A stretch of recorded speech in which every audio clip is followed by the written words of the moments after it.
ನಮಸ್ಕಾರ ಸ್ನೇಹಿತರೆ, ಮತ್ತೊಂದು ವಿಡಿಯೋಗೆ ತಮ್ಮೆಲ್ಲರಿಗೂ ಕೂಡ ಸ್ವಾಗತ. ಮೋದಿ ಸ್ಕೀಮ್ ಅಡಿಯಲ್ಲಿ ಪ್ರತಿ ತಿಂಗಳು ಪುರುಷರಿಗೆ ಹಾಗೂ ಮಹಿಳೆಯರಿಗೆ ಇಬ್ಬರಿಗೂ ಕೂಡ 3,000 ರೂಪಾಯಿ ಹಣವನ್ನು ನೇರವಾಗಿ ಅವರ ಖಾತೆಗಳಿಗೆ ಜಮೆ ಮಾಡಲಾಗುತ್ತೆ ಅನ್ನುವಂತಹ ಸುದ್ದಿ ಹರಿದಾಡ್ತಿದೆ. ಒಂದಷ್ಟು ಜನ ಬ್ಯಾಂಕ್ ಮುಂದೆ ಹೋಗಿ ಕೇಳಿದ್ದು ಉಂಟು, ಅಂಚೆ ಕಚೇರಿ ಮುಂದೆ ಹೋಗ್ಬಿಟ್ಟು ಈ ಥರ ಯೋಜನೆ ಇದೆಯಾ, ನಮಗೆ ಪ್ರತಿ ತಿಂಗಳು 3,000 ಬರಬೇಕು ಅಂದರೆ ಏನು ಮಾಡಬೇಕು ಅಂತ ಪಾಪ ಎಲ್ಲರೂ ಕೂಡ ಕೇಳ್ತಾ ಇದ್ದಾರಂತೆ.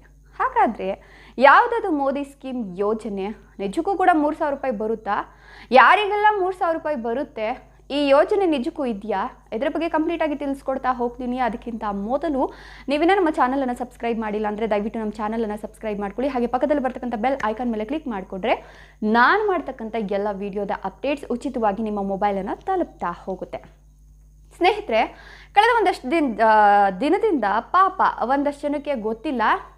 ಹೌದು, ನರೇಂದ್ರ ಮೋದಿ ಸರ್ಕಾರ ಒಂದಷ್ಟು ಅಸಂಘಟಿತ ಕೂಲಿ ಕಾರ್ಮಿಕರು ಯಾರಿರ್ತಾರೋ, ಅಂದರೆ ಸಂಘಟಿತ ಕೂಲಿ ಕಾರ್ಮಿಕರು ಒಂದು ಕಡೆ ಆದರೆ ಅಸಂಘಟಿತ ಕೂಲಿ ಕಾರ್ಮಿಕರು ಒಂದು ಕಡೆ ಆಗ್ತಾರೆ. ಈ ಅಸಂಘಟಿತ ಕೂಲಿ ಕಾರ್ಮಿಕರ ಒಂದು ಶ್ರೇಯೋಭಿವೃದ್ಧಿಗಾಗಿ ನರೇಂದ್ರ ಮೋದಿ ನೇತೃತ್ವದ ಕೇಂದ್ರ ಸರ್ಕಾರ ಕಳೆದ 5 ವರ್ಷಗಳ ಹಿಂದೆನೇ ಅಸಂಘಟಿತ ಕೂಲಿ ಕಾರ್ಮಿಕರಿಗಾಗಿ ಈ ಶ್ರಮ್ ಕಾರ್ಡ್ ಯೋಜನೆಯನ್ನು ಜಾರಿಗೆ ತರ್ತಾರೆ. ಇದರಲ್ಲಿ ಅರ್ಧ ಹಣವನ್ನು ಪ್ರತಿ ತಿಂಗಳು ಅಸಂಘಟಿತ ಕೂಲಿ ಕಾರ್ಮಿಕರು ಏನಿರ್ತಾರೋ ಅವರು ಕಟ್ಕೊಂಡು ಹೋಗಬೇಕಾಗತ್ತೆ. ಇನ್ನುಳಿದ ಅರ್ಧ ಹಣ ಏನಿರುತ್ತೋ ಅದನ್ನು ಕೇಂದ್ರ ಸರ್ಕಾರ ಕೊಡ್ತಾ ಹೋಗುತ್ತೆ. 50% ಅಸಂಘಟಿತ ಕೂಲಿ ಕಾರ್ಮಿಕರು, ಇನ್ನು 50% ನಮ್ಮ ಸರ್ಕಾರ ಕೊಡ್ತಾ ಹೋಗುತ್ತೆ. ಎಲ್ಲಿಯವರೆಗೂ? ಅಸಂಘಟಿತ ಕೂಲಿ ಕಾರ್ಮಿಕರು ಯಾರಿರ್ತಾರೋ ಅವ್ರಿಗೆ 60 ವರ್ಷ ತುಂಬೋವರೆಗೂ.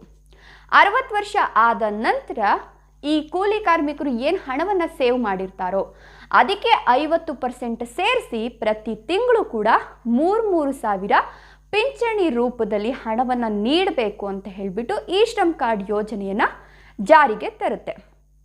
ಇದನ್ನೇ ಇವಾಗ ಎಲ್ಲರೂ ಏನು ತಪ್ಪು ತಿಳ್ಕೊಂಡ್ಬಿಟ್ಟಿದ್ದಾರೆ ಅಂತಂದರೆ, ಮೋದಿ ಸ್ಕೀಮಲ್ಲಿ 3,000 ರೂಪಾಯಿ ಬರುತ್ತೆ, ಮೋದಿ ಸ್ಕೀಮಲ್ಲಿ 3,000 ರೂಪಾಯಿ ಬರುತ್ತೆ, ಪುರುಷರಿಗೂ ಬರುತ್ತೆ, ಮಹಿಳೆಯರಿಗೂ ಬರುತ್ತೆ, ಯಾರು ಬೇಕಾದ್ರೂ ಕೂಡ ಹೋಗಿ ಅಪ್ಲೈ ಮಾಡ್ಬೋದು ಅಂತ ಹೇಳಿಬಿಟ್ಟು ಒಂದಷ್ಟು ಸುಳ್ಳು ಸುದ್ದಿಗಳನ್ನು ಬಿಡ್ತಾ ಇದ್ದಾರೆ. ಬಟ್ ಅದು ನಿಜಕ್ಕೂ ಕೂಡ ಸುಳ್ಳು. ಯಾಕಂತಂದರೆ ಈ ರೀತಿಯ ಸ್ಕೀಮ್ಗಳೇನಾದರೂ ಬರ್ತಾ ಇದೆ ಅಂತಂದರೆ ಅಧಿಕೃತವಾಗಿ ಸರ್ಕಾರದಿಂದನೂ ಮಾಹಿತಿ ಬರುತ್ತೆ. ಜೊತೆಗೆ ಸುದ್ದಿ ಮಾಧ್ಯಮಗಳಿರಬಹುದು, ಸುದ್ದಿ ಪತ್ರಿಕೆಗಳಿರಬಹುದು, ಅದರಲ್ಲೂ ಕೂಡ ಯಾವ ರೀತಿ ಅರ್ಜಿಯನ್ನು ಸಲ್ಲಿಸಬೇಕು, ಈ ಯೋಜನೆ ಹೇಗೆ, ಏನು, ಎಷ್ಟು ಹಣ ಕಟ್ಟಬೇಕಾಗುತ್ತೆ, ಸರ್ಕಾರ ಎಷ್ಟು ಹಣ ಕೊಡುತ್ತೆ, ಯಾವಾಗ ಹಣ ಬರುತ್ತೆ, ಯಾರಿಗೆಲ್ಲ ಅನುಕೂಲ ಆಗುತ್ತೆ, ಇದ್ರ ಬಗ್ಗೆ ಕಂಪ್ಲೀಟಾಗಿ ಡೀಟೇಲ್ಸನ್ನು ಕೊಡ್ತಾ ಹೋಗುತ್ತೆ. ಬಟ್ ಆ ಸುದ್ದಿ ಮಾಧ್ಯಮಗಳಲ್ಲೂ ಬರಲಿಲ್ಲ, ಸುದ್ದಿ ಪತ್ರಿಕೆಗಳಲ್ಲೂ ಬರಲಿಲ್ಲ. ಯಾರೋ ಕೆಲವೊಂದಷ್ಟು ಫೇಕ್ ನ್ಯೂಸ್ಗಳನ್ನು ಕೊಡಬೇಕು ಅಂತ ಹೇಳಿಬಿಟ್ಟು ಈ ರೀತಿ ಸುದ್ದಿಗಳನ್ನು ಮಾಡ್ತಾ ಇದ್ದಾರೆ. ನಿಜವಾಗ್ಲೂ ಯಾವುದೇ ರೀತಿಯ ಮೋದಿ ಸ್ಕೀಮು ಇಲ್ಲ, ಮಣ್ಣು ಇಲ್ಲ. ಯಾಕಂತಂದರೆ ಇದು ಈ ಶ್ರಮ್ ಕಾರ್ಡ್ ಯೋಜನೆ ಅನ್ನೋದು 5 ವರ್ಷದ ಹಿಂದೆನೇ ಜಾರಿಗೆ ಬಂದಿದೆ. ಅದು ಅಸಂಘಟಿತ ಕೂಲಿ ಕಾರ್ಮಿಕರಿಗೋಸ್ಕರ ಮಾತ್ರ.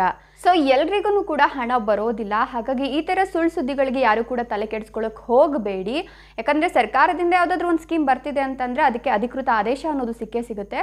ಸೊ ಆ ರೀತಿ ಏನಾದರೂ ಇನ್ಫಾರ್ಮೇಷನ್ ಬಂತು ಅಂತಂದರೆ ನಾನು ಖಂಡಿತ ಇನ್ನೊಂದು ವಿಡಿಯೋದಲ್ಲಿ ಮಾಡಿ ನಿಮಗೆ ತಿಳಿಸ್ಕೊಡ್ತೀನಿ. ಸೊ ವಿಡಿಯೋ ನೋಡಿದ್ದಕ್ಕಾಗಿ ಧನ್ಯವಾದಗಳು.